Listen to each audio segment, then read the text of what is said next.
देने वाले हैं, जहां पर न सिर्फ वो अकेले बल्कि देव गुरु बृहस्पति, जिसे हम भाग्य के कारक और ईश्वरीय आशीर्वाद के रूप में जानते हैं, इन दोनों ग्रहों के माध्यम से कुछ बड़े ऐलान होने जा रहे हैं।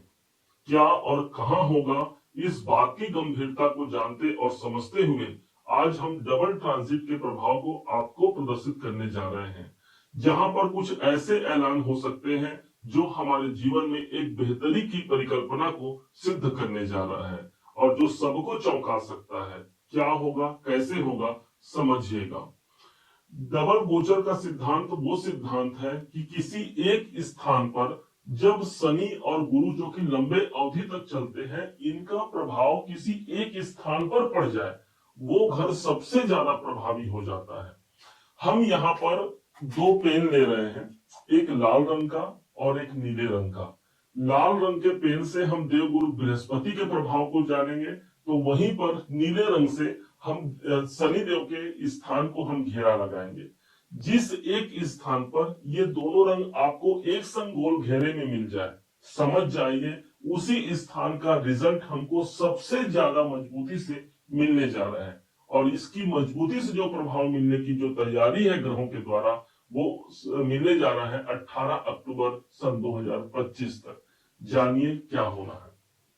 ठीक मकर राशि के तीसरे घर पर शनिदेव विद्यमान है और ठीक छठे भाव पर देव गुरु बृहस्पति यहाँ पर समाहित है। इसलिए हमने सबसे पहले इस स्थान को लाल घेरे में लिया।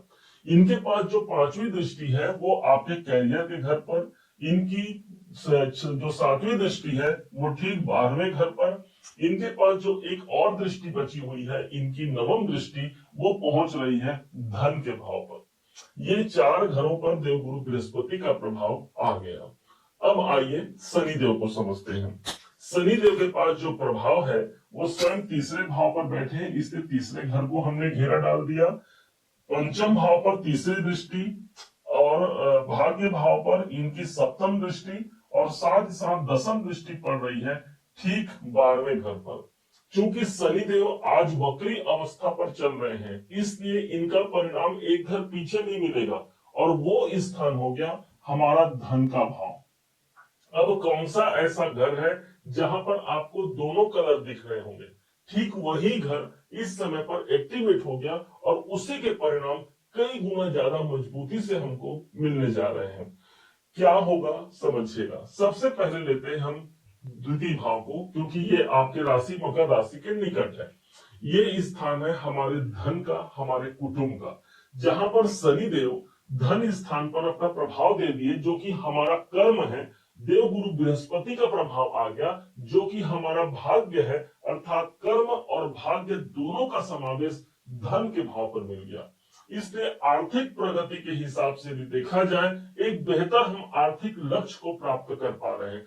किसी कारण से यदि आर्थिक परेशानियों का सामना करना पड़ रहा है, तो उन परेशानियों से न सिर्फ हम निजात पाते हैं, बल्कि बैंक में, क्योंकि द्वितीय भाव हमारे बैंक का होता है, वहां तक हमारे पैसे पहुंच पाते हैं, अर्थात संग्रहित होने का ये योग बनता है। कौटुंबिक जीवन को लेकर के या अपने कुटुंब में कोई मांगलिक कार्य का अवसर इस समय पर बन सकता है, चाहे वो किसी के संतान की प्राप्ति हो या फिर किसी के विवाह की प्राप्ति हो। एक सुंदर सौहार्दपूर्ण वातावरण हमको अपने कुटुंब पर देखने को मिलेगा। यदि आप कोई ज्वेलरी खरीदना चाहते हैं, तो ये एक समय है जहां पर आप ज्वेलरी से जुड़ सकते हैं। द्वितीय भाव प्रभावी हो गया। शनि हमारा कर्म, गुरु हमारे भाग्य, द्वितीय भाव को प्रकाशित कर रहे हैं। इसलिए आपका ऐसा कोई काम है जो स्पीच से जुड़ा हुआ है, अर्थात आप अपनी वाणी में इस समय पर कर्म और भाग्य का साथ देखेंगे। जो कार्य करते हैं, जिनसे आप बातें करते हैं, उनको आप प्रभावित कर पाते हैं, अपने काम को आप आगे बढ़ा पाते हैं। ये द्वितीय भाव की जागृति का एक विशेष परिणाम हो गया। चूंकि ये द्वितीय भाव है, किसी कारण से भी गले से संबंधित कोई परेशानियों का हम सामना करना पड़ रहा है, तो उससे हमको निजात मिलता है। इस समय पर यदि आप सिंगिंग में हैं या फिर म्यूजिक के संबंधी कार्यों में संलग्न हैं, यहाँ पर भी एक विशेष अनुकूलता की प्राप्ति हम कर सकते हैं। कोई धन हमसे दूर जा चुका है, कोई पैसा हमारा फंस चुका है, जिस पैसे की हमको रिकवरी नहीं हो रही है, ये समय हमारे पैसों की रिकवरी के लिए एक अनुकूल समय रहेगा, जहां पर दोनों ग्रहों का प्रभाव मिल रहा है। अब ध्यान दीजिएगा कि देवगुरु बृहस्पति का जो प्रभाव है वो हमको द्वितीय भाव पर मिल रहा है, और देवगुरु बृहस्पति स्वयं छठे भाव पर विद्यमान है, और छठा भाव आपका जॉब है और द्वितीय भाव आपका धन है। इसलिए जॉब में, नौकरी में एक नई विशेषता हम देख सकते हैं। कोई इंक्रीमेंट का अवसर आ सकता है, कोई पदोन्नति का अवसर आ सकता है, कोई लाभ का वातावरण, या कहीं आपने अपनी नौकरी को लेकर के प्रयास किया है, अभी वर्तमान में सैलरी कम आ रही है, हो सकता है कोई धनदायक की स्थिति बन जाए। द्वितीय भाव हमारा समाहित हो चुका है। अब आइए 12वें घर पर, ध्यान से समझिएगा। 12वां घर जब जागृत हो गया, सभी तो कर्म हो गए ना, और गुरु भाग्य हो गया, इसलिए विदेशों से जुड़े हुए कार्य हमारे पूरे होने की संभावना बढ़ जाती है। आप विदेशों में रहते हैं, वहां जॉब करते हैं, एक अच्छी स्थिति। यदि आप अपने देश में रहकर विदेश संबंधी कोई कार्यों पर पुष्टि चाहते हैं, या वहां जाकर के अपने कार्य क्षेत्र को नियोजित करना चाहते हैं, शनि और गुरु का प्रभाव हमको मिल चुका।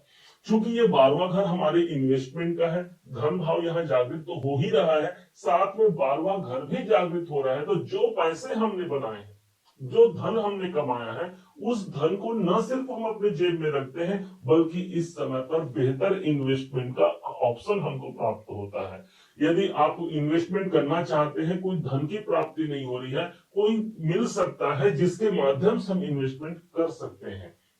यदि आप योगा टीचर हैं, योगा क्लास चलाते हैं, यदि आप हॉस्पिटल में काम करते हैं, तो यहाँ पर 12वां घर प्रभावी होना, अर्थात इन क्षेत्रों पर जो कार्य कर रहे हैं उनके लिए एक विशेष अनुभूति की प्राप्ति होती है। 12वां घर ही वो स्थान है जो जीवन में बड़े बदलाव को प्रदर्शित करता है, अर्थात ये समय है जहां पर 18 अक्टूबर तक बड़े बदलाव को हम देख सकते हैं। वैसे भी देखा जाए तो 13 जुलाई से शनिदेव ऑलरेडी वक्री अवस्था पर चल रहे हैं, और ठीक एक महीने बाद 13 अगस्त को देवगुरु बृहस्पति अपने स्वयं के पुनर्वसु नक्षत्र पर प्रवेश भी कर चुके हैं। इसलिए इन दोनों ग्रहों का जो प्रभाव है, डबल ट्रांजिट का जो प्रभाव है, वो ठीक हमारे द्वितीय धन के भाव को और 12वें घर को, विदेश और इन्वेस्टमेंट के भाव को जागृति प्रदान कर रहे हैं। इसलिए कर्म क्षेत्र पर भी एक बड़ी चुनौतियों का सामना हमने कर लिया। अब उन चुनौतियों के माध्यम से एक विशेष उपलब्धता, एक विशेष मुकाम की प्राप्ति की आवश्यकता है, जो इस समय पर मकर राशि प्राप्त करने जा रहा है। उम्मीद है आप सबने इसे समझा, आप सबने इसे जाना। यदि आपने इसे समझा है, जाना है, मेरे समझाने का प्रयास यदि आपको सार्थक लगा हो, मेरे समझाने का तरीका यदि आपको सार्थक लगा हो, तो हर बार की भांति इस बार भी अपना प्यार भरा लाइक और कमेंट करना कभी मत भूलिएगा। और हाँ, यदि अभी तक आपने चैनल को सब्सक्राइब नहीं किया है, सब्सक्राइब जरूर कीजिएगा। पुनः एक बार फिर आप सभी का दिवस बहुत मंगलमय हो, इन्हीं शुभकामनाओं के साथ। जय श्री राम।